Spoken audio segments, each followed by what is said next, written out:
Hello, this is Doug Maitland. I'm the manager of the Acquisition Services section for the Ohio Department of Transportation's Office of Real Estate. This module is called the Process to Obtain Control of the Right-of-Way and the Value Analysis Report.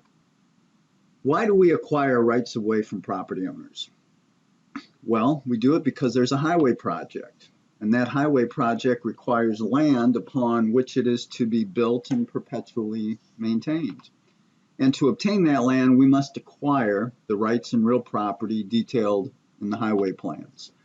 This acquisition process is not like someone buying property for their personal use, like you buying a house to live in.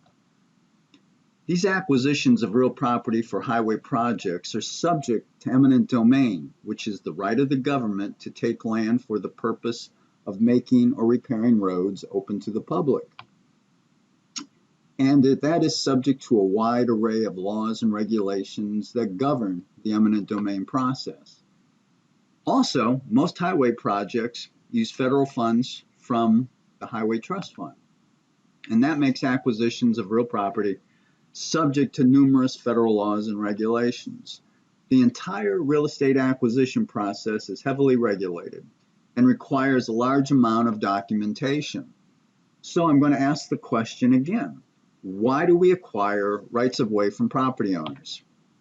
Well, we do that so ODOT can obtain control of the rights of way needed for the highway project.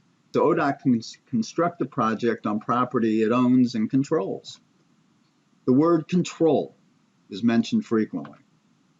Control of rights of way needed for a highway project means that ODOT can certify that it has control of the right of way. This means the right-of-way needed for the project is cleared, and this means that as of the certification of right-of-way date, that ODOT or its contractor may legally and physically enter onto the right-of-way needed for the construction phase of the project. Control of right-of-way is obtained by a specific date, and that date is usually dictated by an ODOT district official, and is generally based on the date the construction contract will be awarded. The right-of-way must be controlled prior to the process of awarding the construction contract, which generally involves the following: reviewing the plan submittal package, which are the construction plans, the cost estimates, the documentation for right-of-way control, and the documentation for environmental completion.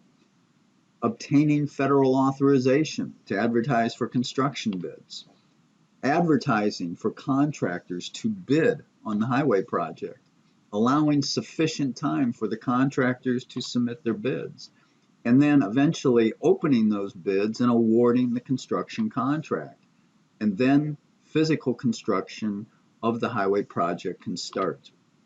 The contractor can enter into all lands needed for the project, and these lands were brought under the control of ODOT by the real estate acquisition process.